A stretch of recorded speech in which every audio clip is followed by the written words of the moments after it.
Hi everyone and welcome to my channel. If you're new here, my name is Irene and today I'll show you our super messy front yard makeover. So let's start with showing the before. This part of my garden is right in front of the house at the very entrance, so actually this is the first thing you see when entering the property. When looking at a front yard, you expect the rest of the garden will look like this. Yeah, not so nice. Once we're in, we spend most of our time on the other side of the house where we work with our projects, have some rest, I work in the garden, and I almost never come here, always forget about this part. And this is the result. The plants are overgrown, the pond is dirty, and there's a lot of weeds. Looks awful. Well, let's try to fix this. The first thing you see here is a yew. I bought it as a dwarf variety, but as you can see, after 20 years it's not a dwarf at all. I've been thinking of pruning it heavily for several years already, but I always wanted to keep these nice branches that can be used for Christmas arrangements, and then I didn't have time to make these arrangements, so it's still here. But this year at last I'm ready for pruning and I'm removing all the longest branches. I wish I could replant it from here, but I'm afraid for this size of plant it will just kill it. Also, there's a Weymouth pine. It's quite small and as you can see the yew has buried it underneath. I wouldn't touch it as pines are really sensitive to transplanting, so I'll keep it here as well. This pine was actually broken heavily this winter as we had a lot of snow. I've read that pines die if you break or cut the top branch, but I hope it will survive. I'm just cutting any dead wood and trying to make it look nicer. Further, near the very fence, I have a maple tree. This is a sugar maple variety with serrated leaves. It's very nice and I love it, but I also have some hop vines growing nearby. They are so huge and all their weight is on the tree in summer, so it has been bent towards the fence. I'm removing all of these vines to make the space cleaner, and I'm going to make kind of a ridge pole here to make the tree stand straight.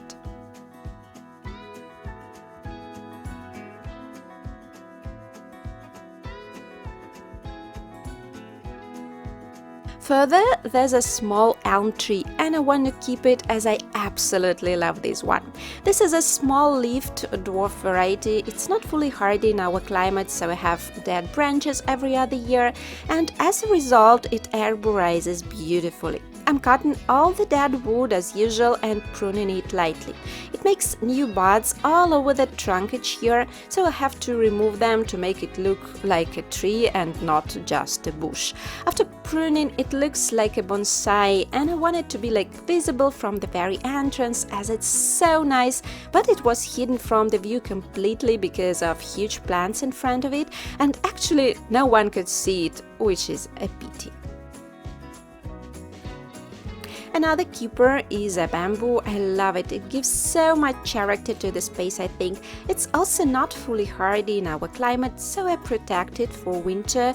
You see here are some dead branches, but it's evergreen, so once you open it up, you have an instant pop of green in the garden, which is great. I'm definitely keeping it here.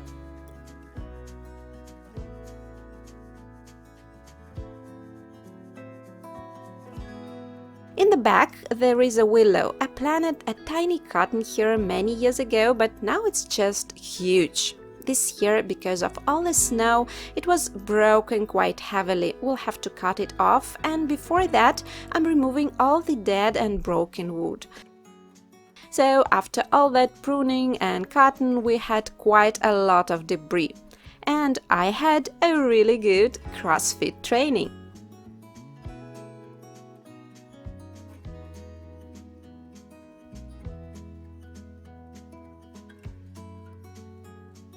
I'm weeding everything and removing all the stones laying around, and I have quite a few, as years ago I tried to create kind of a Japanese garden here. I thought Japanese gardens should have a lot of stones, and so I put here every stone I could find around. It was a time to cast away stones, well, and now it's a time to gather stones together. I'm also removing all the stuff like lumber and tires and a bench and other things laying around. There's a pond behind, and our dog is really old, and as he's nearly blind, we were afraid he could get into the pond. This is why we had all this stuff here. It was to prevent the dog from getting into the pond. And here is the pond itself. It's not looking cute now as it's so dirty, and actually I want to fill it back in because of our pet, of course, and also as it's quite time consuming to clean it each year. I've neglected this a couple of last years, and so it's more of a bog for frogs now. I'm digging out all the plants near the pond I want to keep. I have several nice hostas here. Although they loved the place where they sat, and they resisted living as far as they could.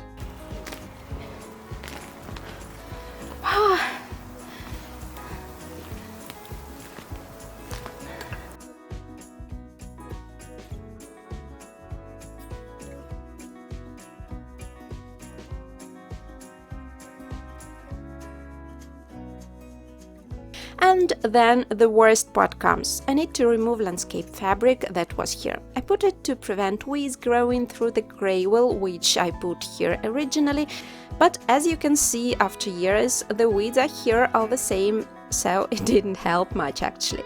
And what a hard job it was to take it out.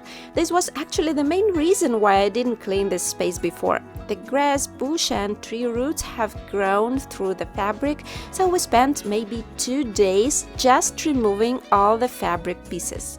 I'll never ever use such fabric in my garden again.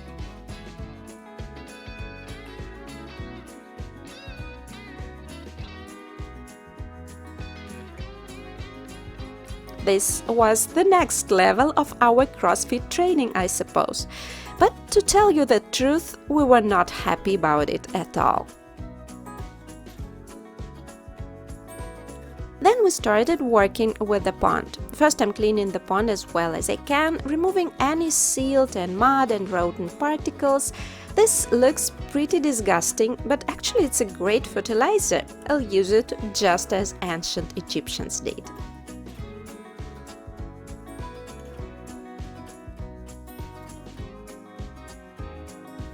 After that, Gary scooped out water. We didn't dare to use a pump here as the water was too dirty. I think at that moment we made the space as messy as it had never been before that. Hi Froggy! Sorry, you'll have to move to another apartment. Then I'm trying to remove the rubber which was lying in the pond.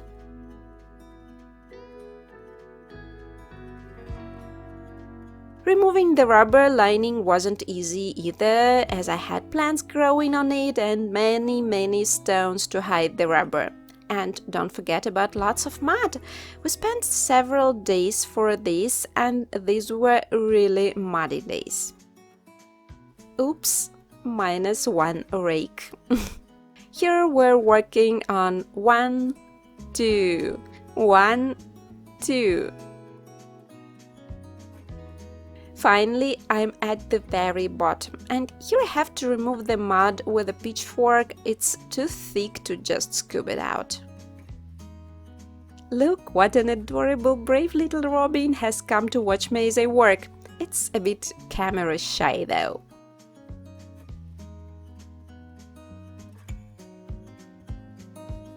We're taking out the rubber lining. It's still good, so I think I'll keep it after washing. Who knows, maybe I'll decide on making another little pond someday. My frogs still need a new apartment, you know. Next, Gary's cutting off the willow branch, which has been broken during the winter. Not sure how we'll cure that wound though. Actually, I'm thinking of removing the tree completely as it's too big for the space. And finally, we're filling the pond. First, I'm filling the hole with some broken bricks. Then I'm adding sand in several cycles, watering it generously in between to be sure everything sets. And finally, I'm covering it with soil. Now we can be sure no one will get into the pond. Here the trickiest part was to find the necessary amount of extra soil. I had several small heaps around the garden, so I've used all I could.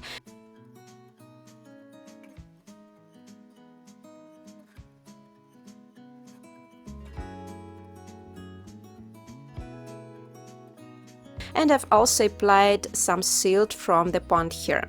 The bamboo will be happy about this, I'm sure. I've watered everything once again, and after that we've left it to fully settle for about a month. We still need to straighten the maple. Gary is installing a pole to hold the tree. He had to hammer it really well to be able to hold the tree.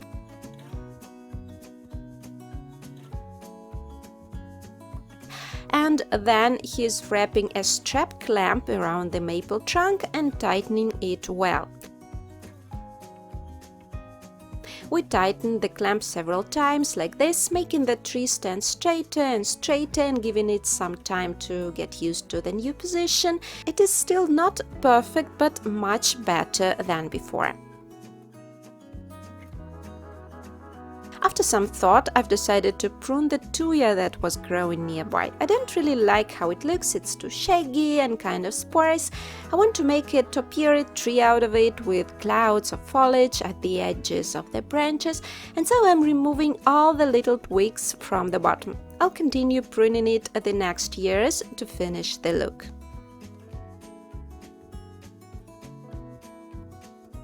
And I'm going to add new plants here. First go hostas, as they are really good for low-maintenance spaces.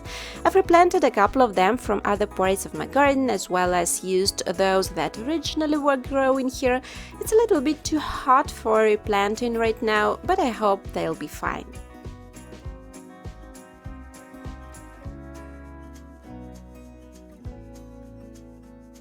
I'm planting a Solomon's seal near the tuya. I think this plant is a go-to for any Eastern-style garden. It looks good anywhere. I have another plant near the water feature I've made recently.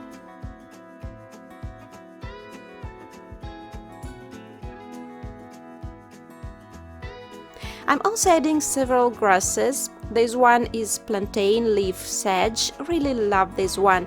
It's not very well known, but I highly recommend you to try this sedge. It's perfect for a border front.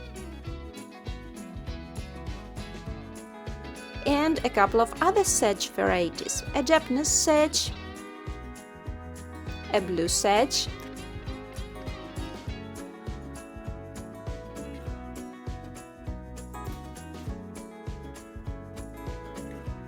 and a little coronation sedge.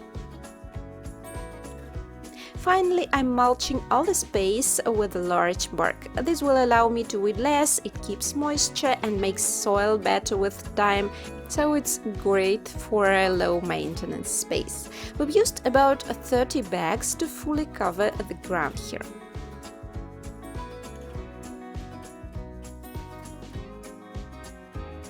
It's time to add some lighting. I'm hanging Edison solar bulbs into the mapled crown. They are plastic but look surprisingly nice. I only think the garland is probably too short. I'll order another one to add here.